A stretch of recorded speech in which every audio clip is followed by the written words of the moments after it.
In fact, when someone comes to us wanting help to conquer cancer, we say to them, our suggestion, which we found works very well, is no fruit for 6 weeks. Okay. So that's no sugars at all. Very little carb, maybe half a cup of rice a day or a potato a day. Very little. Lots of vegetables, lots of legumes, nuts and seeds. You see, if cancer cells consume 15 times the glucose of any other cell, when you deprive them of that glucose, and Dr. Holland, who wrote with Doug Hoffman in his book, The Germ That Causes Cancer, he said, when you deprive cancer cells of glucose, they self-destruct. They're not feeding. No. It's nothing there for them to feed off of.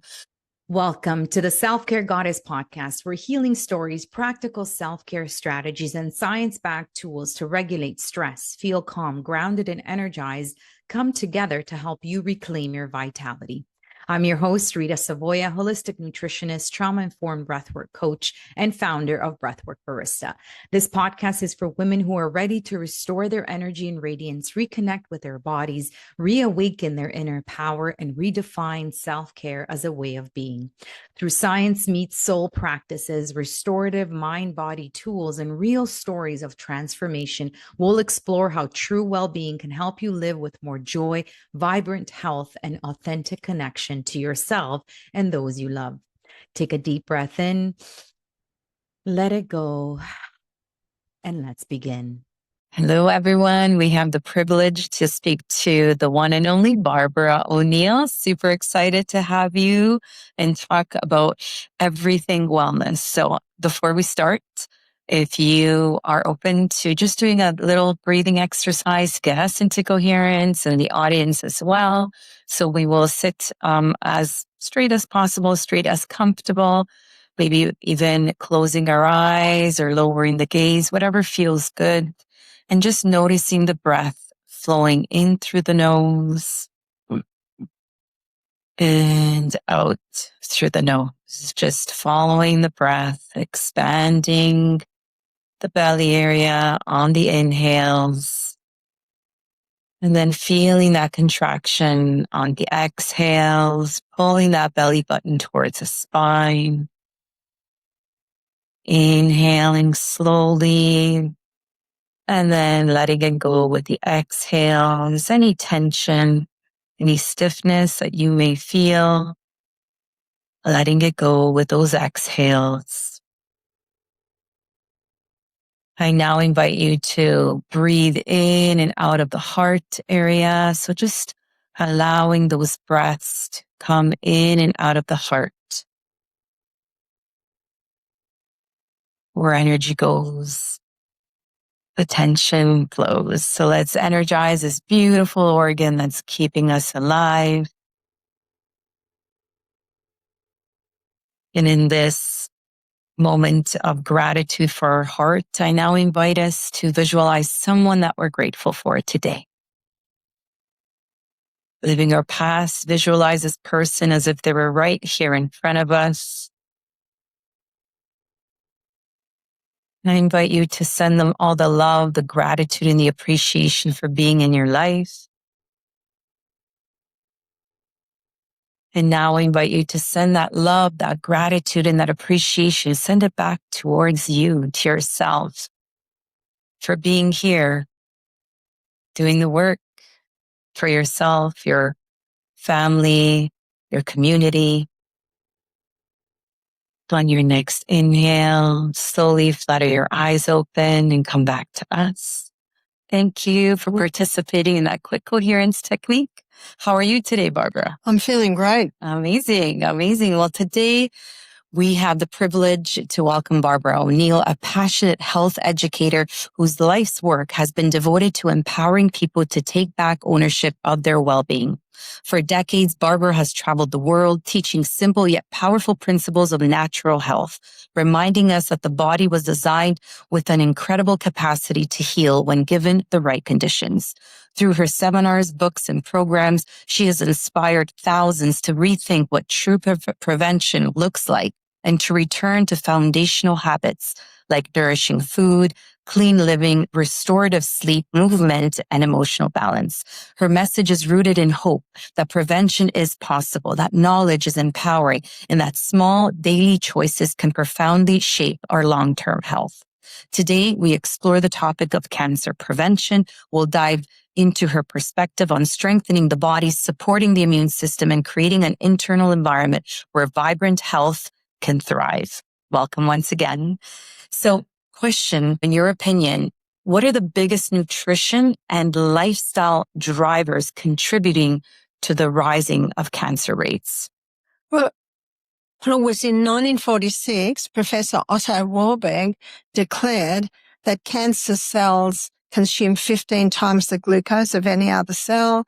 Cancer cells thrive where there's no glucose. So those two facts alone, and notice the time, 1946, those two facts alone give us an indication that we need to be eating food that's low glucose. Yes, we need glucose. Yes, every cell in the body runs according to glucose, but we're in a situation today where people are so busy, they grab the fast food, and that's predominantly wheat products and sugar. So that alone, eliminating them or greatly reducing them can go much to preventing cancer and also move the body. If cancer cannot live in the presence of oxygen, let's get more oxygen into the cells. And I love the way you started with the breath work. You'll get a lot more oxygen at the cellular level through the nose, especially when you're exercising. And it's probably the most challenging time to breathe through your nose is when you're exercising, but you can. Exactly. So do you recommend breathing through the mouth at any point? No, I don't. At all? No, and the last time I had a cold, I thought I'd test myself. I am not going to breathe through my mouth. And I didn't. Wow. I discovered, as James Nestor points out in his book, Breath, that the more you breathe through your nose, the larger the little canals at the back of their nose become. Mm-hmm. So you're actually exercising that. Yeah. Beautiful innate intelligence of our nose. I know a lot of people don't like it, but it is so intricate in terms of how it's built. It is. Tell us why mouth breathing is so detrimental. Well, nose purifies the air, humidifies the air, warms the air, balances the blood gases, and it also pressurizes the air, making it perfect for the lungs. And it does through that through those little tubes. But there's no little tubes at the back of your mouth. It's this big opening, doesn't warm, not enough time, doesn't purify. So just those facts alone show that nose breathing is far superior to mouth breathing. I like to say that mouth breathing is as ridiculous as eating through the nose. It's just not meant to do that. So No, I think another point is mouth is for talking, it's for singing, it's for kissing, it's for eating, it's for drinking. Nose, and nose alone is for breathing. Exactly. Yes. So in terms of you're traveling the world, and when it comes to cancer prevention, have you seen the same sort of factors driving these cancer rates, or do you see more in certain parts of the world? No, I certainly have, no matter where I go, even into the hills of Peru, even into the hills of Romania, the mountains in Transylvania, I see the same thing. Wow. And it intrigues me. How did it get to this? And I think it's just a fast society is reaching for fast food. And the fast food industry has certainly come to the forefront and supplied it. Do you ever eat fast food? No, I don't. I get asked this question all the time. And I always say there is no way I would ever do that again. No, I don't. People say, why not? I said, I love what I eat. I love what it does for me. So why wouldn't I? Exactly. Yes. So tell us a little bit more about prevention. So prevention, I like to say that it's not perfect. It's not perfection. It is these small daily steps that we can do every day and have the discipline to do so. So when it comes to cancer prevention, what are some of these small daily habits that we can? Well, I think one of the best things is just get the glucose down in your diet. And the high glucose foods are your carbohydrate foods and the refined sugars. Just start to get them down. One lady said, but what do I do to my sugar craves? I said, the more you eat it, the more you crave it. You've got to stop it. And that's where a couple of days of juicing can help people just switch switch directions, change the directions, turn the corner on the way that they're eating. So a couple of days on juices can really help to do that. And also move the body. Stagnant pools breed disease and stagnant bodies breed disease. And cancer, of course, I think most people realize it thrives in a filthy environment. We've got to start moving this body because the blood naturally cleanses as it moves through. It not only carries the nutrients and the water and the oxygen, but it also carries away the waste. So for our body to have blood that moves well and does its job, we need to be exercising so it can move well. We need to also be eating nourishing food so that the blood has nutrients, but also hydration. That's another big one.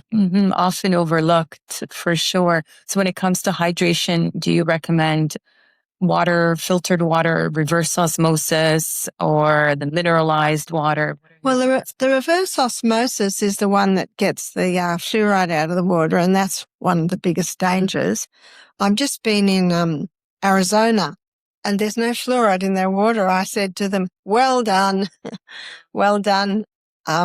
Filtered water, yes, but some filters don't get the fluoride out. Mineralized water, it's not a lot of minerals in water, but if you take that Celtic salt or Baja salt, the whole salt, just before each glass, you're getting good minerals. How much water should we be drinking? Well, I'll give you some facts here because I'm a person that deals in truth, in facts. So my anatomy and physiology book shows our water loss in a day is 2.5 liters. That's 1.5 liters from our kidneys, half a liter from our skin, 300 mils from the colon, 200 mils from the lungs. That's 2.5 liter loss in a day. That's the average person. Obviously, for persons twice my size and working out in the sun, we've got to up it a bit. So 2 liters must be replaced. That's 8 glasses. And the other half glass can come from our, like for lunch today, I had hummus, I had baba ganoush, I had tabbouleh, the tomatoes. You're getting fluid in through there. Yeah. So that's the average. And ideally, little by little through the day. You give your body a torrential downpour, it'll do what it does on the land. Wash away the topsoil, flooding. Right. So that's sipping water. Yeah. And during meals? Ideally not, because our stomach needs to be acid because it requires that acidity to break our protein down, and protein is an essential nutrient. So ideally, I stop about half an hour before the meal and resume about an hour and a half to 2 hours after the meal. If someone's thirsty with the meal, I say, by all means, have a mouthful. That's not going to do too much harm. But if you're thirsty with a meal, it usually means you sat to the meal dehydrated. Right. And mineral water? Well, I think ideally not. Okay. So ideally not, yeah. Ideally, yes. My family still finds me very weird for doing. Oh, yes. And when it comes to the macronutrient, the carbohydrates, so we did talk a little bit about minimizing, is it all carbohydrates or certain carbohydrates for cancer prevention? Not all carbohydrates. Right? Yeah, carbohydrates aren't bad. It's only when they're overdone. And the food that is the highest in carbohydrate is the grains. Whereas legumes like lentils, chickpeas, lima beans, black-eyed beans, the hummus I had for lunch, the beans I had for lunch, they're only about a third the carbohydrate that you'll find in the grain. And of course, fruits are not too high, especially if they've got lots of fiber, which fruit does have. But the fruit juice, that's no fiber. That can really shoot up the blood sugar levels. Nuts and seeds are great because they're very low in carbohydrates. So you cannot go no carbohydrate on a plant-based diet, but you can go low if you greatly reduce your grains. Right. And you go more for the legumes. Yeah. What about lectins? What are your thoughts on lectins? Lectins are a very interesting subject. I studied lectins because of Dr. Stephen Gundry's book, The Plant Paradox. I thought, as a Bible-believing Christian, I believe that God created man. He created the plants. So why did God put lectins in plants? So I began to investigate. And in the unripe fruit, the lectins are high. But when the fruit ripens, the lectins go. So really, and by the way, we don't like unripe fruit because it's bitter. And the birds don't eat the unripe fruit. Right. So it's just eating ripe fruit. And then I went to legumes. And if you look at the traditional way that legumes were cooked, which is soaking maybe 3 or 4, rinsing into fresh water before you actually get them soft and put them with their lovely sauce, disarms the lectins. And if the grain is made into a sourdough bread, that culturing or sourdough method disarms the lectins. So when I looked at this, I thought, we don't need to fear plants. We just need to cook them right. And take the time That's right. to do it like our great-grandmother. Forefathers. Yes. Yeah. They used to cook it as well. So do you find, because I'm gluten-free and I'm feeling so much better, but when I go to travel to Europe, especially Italy, I have to have my pizza and pasta. I don't bloat as much. So do you find that around the world as well? We certainly find it in Greece, in Italy. It appears that a lot of their grain must be the traditional grain. You see, it was in the 1950s that the wheat went through intensive crossbreeding. And it's that intensive crossbreeding that created a starch structure that gets the blood sugar level up very high, very fast. It also changed the protein or the gluten structure, and that's the bloating. That's the difficult to digest. Right. So do you also have some gluten when you're in Europe? Or I have a little. I'm not gluten intolerant, probably because I never eat it. Right. When I say never, rarely eat it. If I eat it, it's a very small part of my diet. But if I eat it, it doesn't cause me a problem. But I'm sure if I ate it 3 times a day, it would start to. Right. Yes, exactly. And in terms of your dietary patterns that support obviously longevity and cancer prevention, do you want to share what you do on a daily basis? I will. I'll be quick. I haven't been walking this week. We're still adjusting to the fact that we've gained a couple of hours. Right. So when we wake up at 8, that's last week 6. That's right. So I'll look at last week. So last week, woke early, always have water in the morning, little bit of salt. And then my daughter Jess is with me. We did our exercise, going fast up the hills, a bit of high intensity. And then we came back and did the cold plunge. I love the cold plunge. Yes, it's plunge. Do you know what that means? It's not a swim. Right. Couple seconds. Yeah, maybe 10. The cold plunge, and then more water, more salt. And then we were staying in a house that had the most amazing citrus. So we're having grapefruit, the sweetest grapefruit you've ever tasted, and blood oranges, which were deep red. We were getting wonderful vitamin C's and antioxidants then, and some nuts and some seeds. And I usually would have a bowl of beans. It might be lentils. It might be cannellini beans, kidney beans. And there's my breakfast that is high in fiber, generous protein, and great fats. Also have some olive oil in my soup or my beans, and some nuts and seeds. And then I don't eat again till lunch. And lunch might be 5 or 6 hours later. There's always a big salad. There's always one starch. That might be potato, it might be sweet potato, it might be rice, might be quinoa. I usually don't have a lot of that, just a little of that. Always beans again. I love my beans. So then again is high fiber, generous proteins, great fats, the 3 essentials. And if that was at 2 o'clock, often I don't eat again. If that was at 12 o'clock, I might eat at night, and that might be soup. Or where we were staying, it was more citrus. It was so delicious. And I usually try and get to bed by 9. I try and get to bed by 9. I aim for 8 hours sleep every night. Very nice, very nice. To take advantage of those natural detoxing that happens when we sleep. That's right.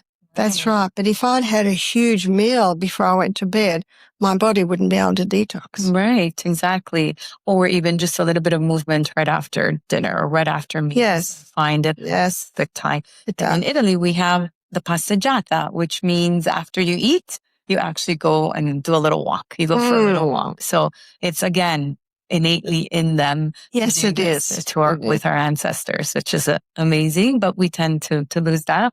Many of us after dinner are going to watch Netflix, or we're watching Netflix while we're eating. But so yes, movement. Yeah, a good pastime after the meal is to clear the table and do the dishes. It's true. It's so true. I find that a good way to get moving right after meals for sure.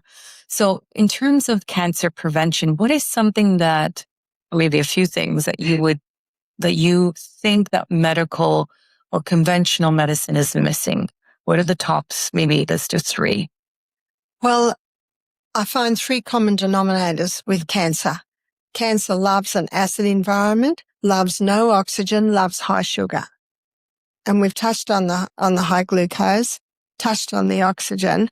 So there's the acid, and one of the easiest ways to alkalize the body is to drink more water and have more fruits and vegetables, especially the vegetables, especially the greens. They're very alkalizing.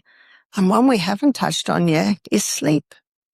So going to bed early, because it's the hours before midnight where healing accelerates in the body. Right. What's going on? The liver's detoxing. What else? Well, the pineal gland releases 4 hormones between the hours of 9 p.m. and 2 a.m.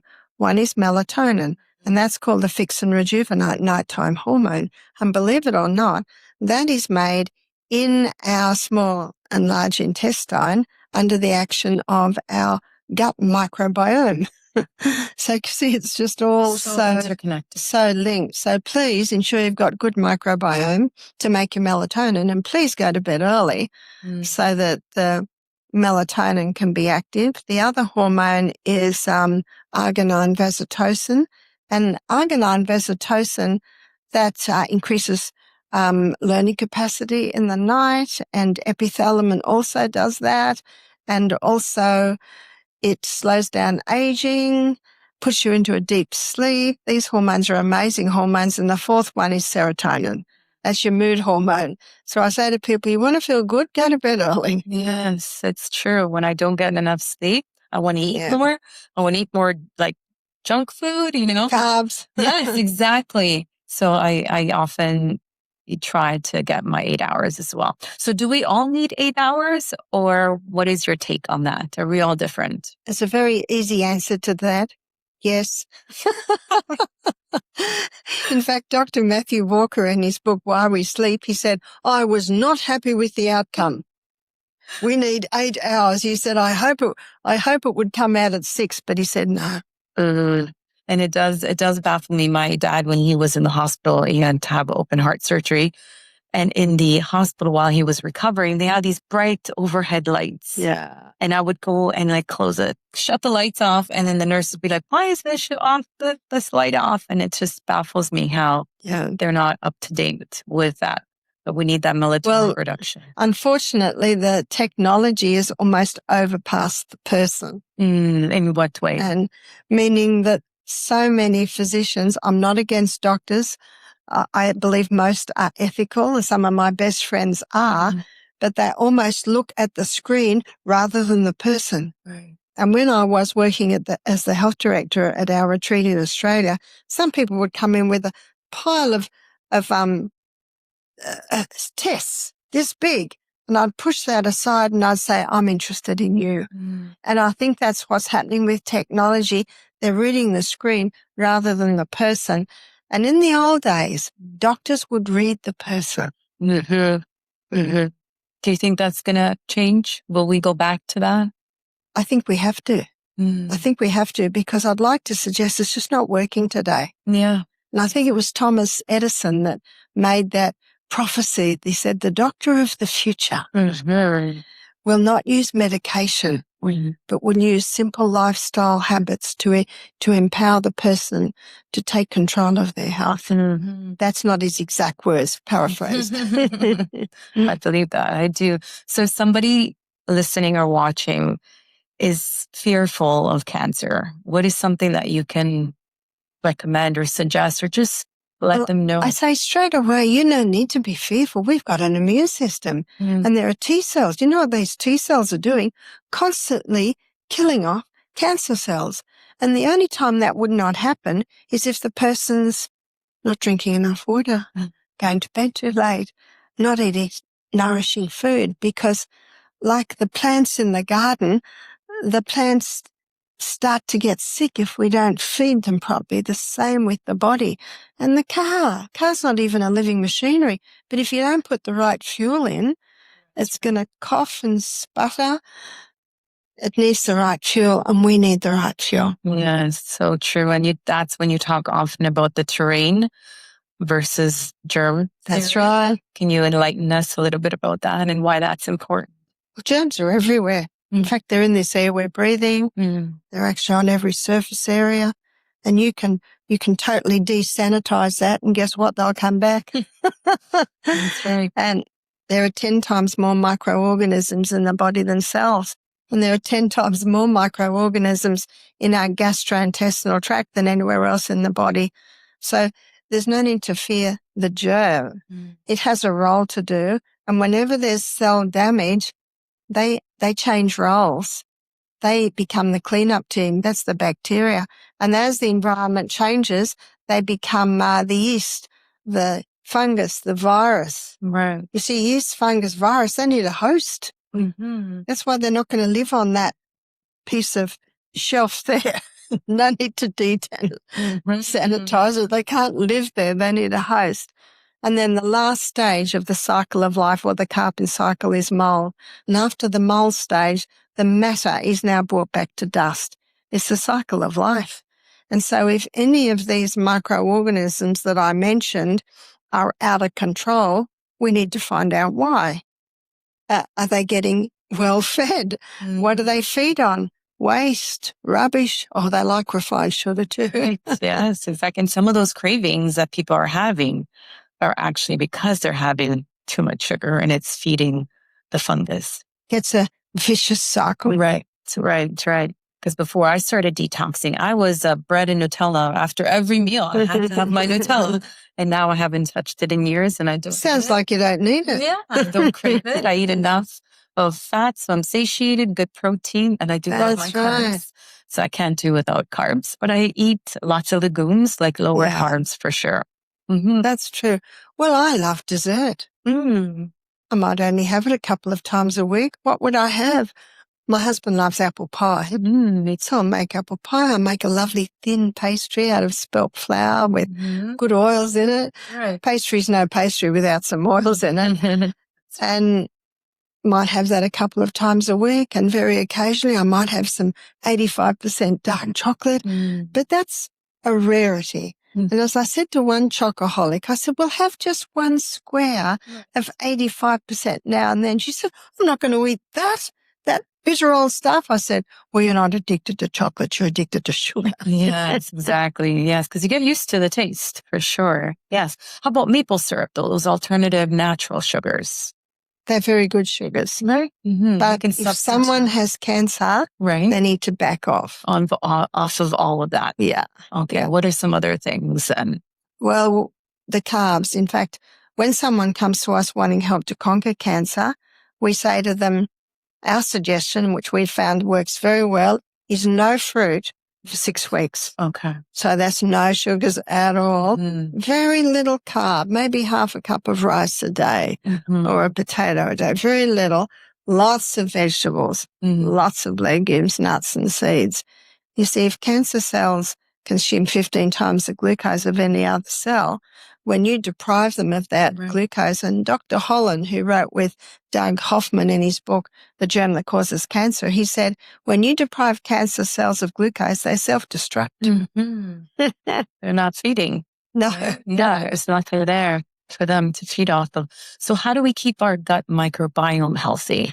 help with cancer? Well, you'll find in many traditional cultures, there was always a cultured food, whether it be miso in the Asian countries, or whether it be sauerkraut in the European countries, the sourdough breads, the yogurts, the kefirs. Right. It's a good idea to include that as part of the daily diet. Another thing I found as well, when I travel, I can tolerate the dairy more than in North America. Yes. So I tend to have more cheese. Well, the two dairies that are probably the most digestible would be feta and yogurt, because that's what the cow's 5 stomachs do. They take milk and the end product is like a yogurt or a feta. But ideally it should be raw, organic. Right. Because unfortunately today the cows aren't very well either, and they're given so many chemicals. Right. Exactly. Antibiotics, hormones to get them nice and big. Yes. Unfortunately, yes. Is there a difference between the black and white cows and the brown and white cows? Not a lot. Okay. Because that's what I was told when I was in India. They're like, oh, you can have this is because we have the brown and white cows, not so much the black and white. Well, there may be a little difference, but I'm not an expert on cows. Yeah. But I do feel like it does. I do tolerate it better. So I'm not sure. That brings me to another point. Listen. Yeah. You listened. Body, right? You listened, and this is like forgotten. It's like one young woman, I said, how's your digestion? She said, I don't know. I'm not listening. Is it happy? And she thought for a moment, she thought, oh, there's a bit of discomfort there. It's learning to listen. It's learning to listen. And if your body didn't like that meal, don't eat it again. Or maybe don't eat that much. Or maybe don't eat it at a big one at the end of the day. You keep adjusting until your body says, thank you, I like that. Good. So true. That self-awareness is so key. We've moved away from that. Oftentimes when people want to test food intolerances, feel like, that's a pretty expensive test that you could probably. Oh, dears. I'll tell you a story about my daughter. Her 2 little boys, if they ever had dairy or gluten, they'd be irritable, they'd get rashes, diarrhea. So she stopped. But her husband said, I don't believe it. I want them tested. So she had to put them back on the wheat and the dairy to get them tested. Irritable, diarrhea, had the tests, no intolerance. Isn't that incredible? So that's what I say to people. The tests aren't always accurate. Yeah. The best person to tell you is you. As yourself. And again, be open to listening. Yeah. But some of us are just, I'm not sure if we're full of toxins and we can't listen, or something is obstructing that signal, that we've forgotten how to listen to it. Because now oftentimes when my dad has pork, because I've told him about it and just to stay off of it, he does not feel like himself anymore. And he's like, oh, that's it. I don't want it anymore. But what you do is, can I take a recording of this? Yeah. And play it to you next time you want to eat it? Exactly. But if I would have said this 10 years ago, he was not ready for it. He wasn't ready. His body wasn't prepared. It was very, very toxic. So we did a couple of cleanses and detoxes, which brings me to my next question. In terms of detoxing, are there any protocols that you would recommend for cancer prevention specifically? Well, I think it's not a bad idea to do a day's juice a week or 2 days a month, something like that. Because when we stop eating, our body now goes into cleaning house. And what's incredible is the part of the house it cleans first is the parts we don't want. It's called autophagy. It's starting to break down the unnecessary, unwanted parts of the body. Right. So any specific organs we should be focusing on when it comes to cancer prevention? Is it more liver? Is it more It is more liver. The lymphatic's pretty important because it sweeps away waste from the tissues. It's like our body's vacuum cleaner. It's my favorite system. They're all amazing, but it's an often unknown system. Yes. And you need to sweep your house every day, clean the house. And that's where rebounding's so good. But the liver really is the main organ of detoxification. And when you stop eating, it allows the liver to start processing or cleansing parts of the body. Right. So focus on the liver. Yeah. And there's some excellent herbs that work with the liver because the liver's a recoverable organ. Yes. So even if the liver hasn't been well, you can revive it. So milk thistle, sometimes called St. Mary's thistle, dandelion, growing in most people's yards. Right. That we go over with the lawnmower. Yeah. And a great alternative to coffee is roasted dandelion root. Is dandelion gluten-free? It is. Okay. It is. Okay. It is. And also a very sweet bitter is ginger. And that makes the tea taste much nicer. Yes. I love that. So when it comes to ginger, just reminded me of my latte that I make, turmeric lattes. I put a little bit of ginger in there. Inflammation. How important is it to keep our inflammation down when it comes to cancer prevention? It is very important. Some people say, well, doesn't cancer feed on inflammation? Well, yes, but then my question is, why is it there? In fact, inflammation is just the body's immune system targeting an area because there's already a problem there. And that's why I love Newton's third law of motion. To every action, there's an equal and an opposite reaction. And Proverbs 26 verse 2 states, the curse causeless shall not come. In other words, no problem happens without a cause. So yes, keeping the inflammation down is important. The body will naturally be inflamed if we're dehydrated. It'll naturally be inflamed if we're eating devitalized food. It'll naturally be inflamed if we don't move our body. Because when you move your body, your lymphatic system starts to cleanse the tissues. The blood moves and takes the waste away. It's an incredible organism that we live in. But the two herbs you just mentioned are the most effective at getting inflammation down. And turmeric. Turmeric is probably the most effective of any herb. And ginger, if someone has inflamed knee joint or hip joint or fingers, wrists, we grate the ginger and make it into like a little package in a cloth and put it on and cover it with plastic and bandage that on. And probably after an hour, the person's saying, oh, it's too hot. And it appears that the ginger pulls the inflammation out of the joint to the skin.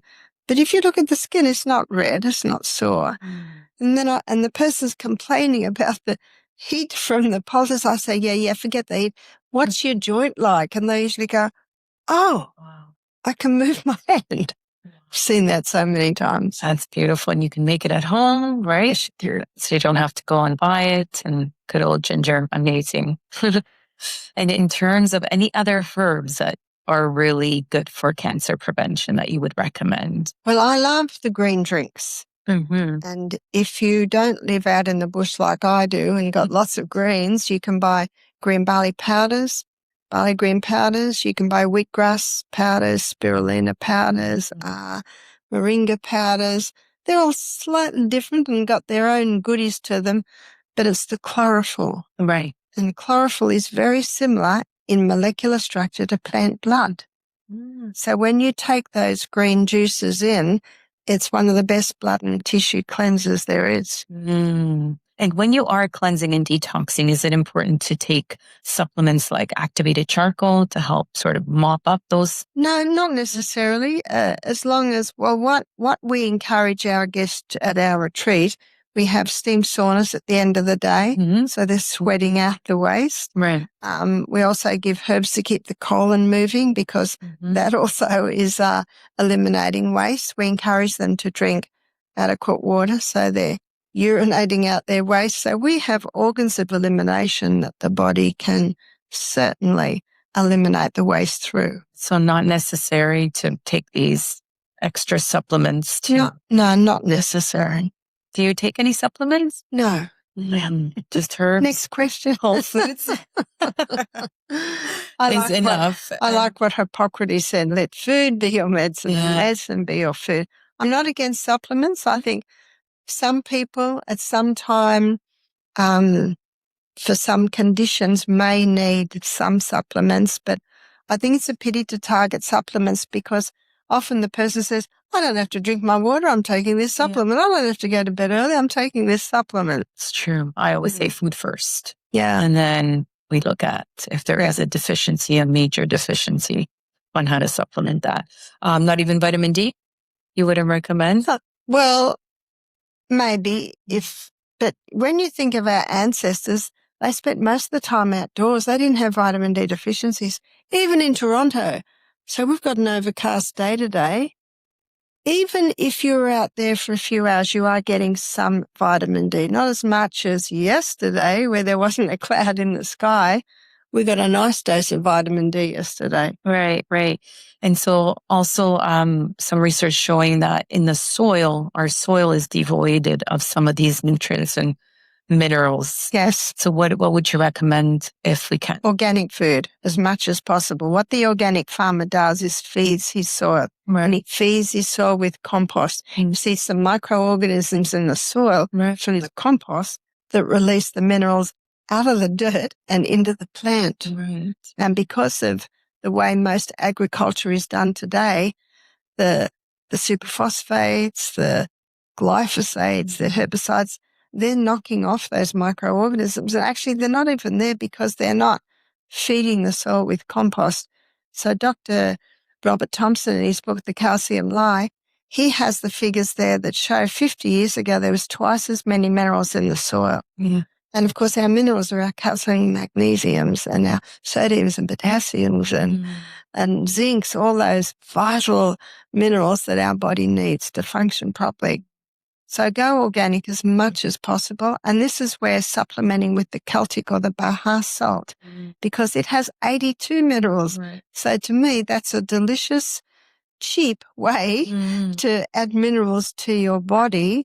Because I ask you, what's a potato without salt? And we just had a lovely lentil soup at lunch. And I looked at my daughter, I said, there's enough salt in here. So often they don't put enough salt in. It's true. It's a little fear around really table salt. I think that's starting to change. Yes, I agree. With eggs, same as well. Yeah. Lots of scare around eating eggs and cholesterol. Oh, have we got another? What I know exactly. What a joke for sure. It is. It's there are some eminent physicians, cardiologists who are blowing the whistle on this one. And the Framingham Heart Study, it showed that people with high cholesterol levels don't get Alzheimer's. It's actually a scam, this cholesterol business, and someone's made a fortune, and it's the pharmaceutical companies. I agree. And so people say, what are your cholesterols? I say, I don't know. I've never had a test. And I'm actually not going to have one because everything works. Yes, exactly. Mine is always high. My parents' cholesterol is always high. Oh, that's good news. What is it? Well, we measured in milliliters and it's 7.10. Perfect. Thank you. Because my doctor keeps pushing and he's like, I know you're a nutritionist, but you won't get Alzheimer's. Exactly. Most of our cells are made up of. The other thing is our nerve cells are nourished and protected by cholesterol. So you get that down, then your nerve cells can be damaged easily. And our sex hormones are made from cholesterol. So if you don't have enough cholesterol, well, you can imagine. And again, it's that listening. It's like, I feel good. I exercise. I feel really good. So I don't want to take those cholesterol. No, we have the same readings as you do in Australia. Okay. I've just come from America where they have that. Yeah, that's the other readings. And then my doctor was like, no, then take the lipoprotein A test and see what's going on there. And I took that and that's high too. So I'm just, Great. You're well. Exactly. You're well protected. Yes, thank you. Yes, thank you. And so let's go back to movement. I love your rebounding. Love watching your rebound. And in terms of HIIT training, there's a bit of research also saying that, especially for perimenopausal, menopausal women, then that might be a little too stressing for them. Do you agree with that when it comes to HIIT training? Yeah. Not at all. Research shows otherwise, right? Well, I'm not against all research, but I always look at who's running the research. Yeah. And it's like pregnant women, we're treating them with kid gloves. Pregnancy is not an illness. Menopause is not an illness. It's a natural part of life. And it's a progression of a woman from one stage to the next. And if she moves her body and gets it moving very well, the progression goes so much smoother. So that's what I look at. Who's behind this study? Follow the money. So I've been doing it for years and I just love it. But you know what I say? If your knee hurts, don't do it. Or if your knee hurts, back off. Find an exercise. You got to, again, listen. So if a menopausal woman doesn't feel well when doing it, what's her body saying? Well, maybe back off. Maybe do it another way. Maybe instead of 30 seconds high intensity, do 10 seconds high intensity. So it's getting back to us listening to our body. I believe that God meant every one of us to be our own doctor, because only we know how we feel, what we've been through, and how our body responds or reacts. That's why it's time to revive listening. So that it's personalized to you. And sometimes I guess it's called mindfulness, being mindful of what your body's saying to you. Yes. So true. So true. And your thoughts on fasting and cancer prevention? Fasting's great. The only time I'm a bit cautious if it's a cancer patient, if they're really thin. If they're really thin, we want to hold that bit of a weight that's there. And often if we have a cancer patient who, and I don't say patient, they come to us for advice. And we show this is what we have found helps. And if they're really thin, we might give them a protein drink every juice. And we find that holds their weight. But the beauty of fasting is that we start to break down unwanted areas of the body. Any particular hours of fasting? How many hours do you recommend? Should we do it on a daily basis for cancer prevention? A daily basis can be, and that's the time-restricted eating. Right. Time-restricted eating, I can see by your eyes, you know it well, is eating twice, 6 hours apart in a 24-hour period. Well, that's giving an 18-hour fast every 24 hours. That's such an easy fast because you're asleep. Right. when you might be hungry. It also allows the liver, the body to detox nicely. So that's a nice maintenance dose. And that's, if you ask me if I fast, that would be what I do. Okay. If I do fast. Amazing. Is there anything else that you'd like to leave us with, Barbara? Well, my Sustain Me principles are basically what I go for, and that's, of course, the title of my book. And I have found that these principles sustain me. I find they sustain anyone. And the first S is sunshine. Please get out in it every day, even on this cloudy day. Our use of water. We talked on water, time to drink and a time not to drink. And also the cold plunges are fantastic. Please don't start with 3 minutes. No need to do that. Start with a few seconds. Yeah. And also sleep. We've touched on that, the importance of getting those, especially those hours before midnight. The T is trust in divine power. Trust in God that He gave you a body that can heal and that He will bless when you work with the healing powers He put there. Next one is A, abstain. There are some things that must stop. So yes, with cancer, get those carbohydrates to a great minimum and the sugars right down. Caffeine disrupts the neurotransmitters. It's a major alkalizer. Get the alcohol out, cigarettes out, drugs out, chemicals out of the home. So it's a lot of things we need to abstain from. And exposure to electromagnetic fields. Get that one right down. We should sleep in an electromagnetic free zone. Put them in the next room. Yes. Inhale through the nose. We've explored that one. And nutrition, high fiber, generous protein, great fats. And the last two is moderation in all the good things. And exercise, move the body. So I have put that into that Sustain Me acronym. My daughter Jess and I, we did some brainstorming one day and came up with that one. And it wasn't until a month later my graphic designer and I were finalizing my book. It's a handbook on natural remedies. He says, "You don't have a title." And I said, "No, I don't." And I thought, what about Sustain Me? Because we just come off with the acronym. He said, "Yeah." Now, my biggest critique is my husband. If I pass him, I'll pass anyone. I said, "What do you think?" He said, "Good one." Now, good one to Michael means amazing to anyone else. And so that's how we came up with that sustain me. I like acronyms because they're little reminders. Yeah, and memorable for sure. And they seem like maybe yes, we need to do a little bit getting the toxins out of our homes and those chemicals out of our homes. That might take a little bit of time. But the others seem like small, doable, daily steps. They're little tiny things. And I think tomorrow, we think about today, about tomorrow. It's like you can't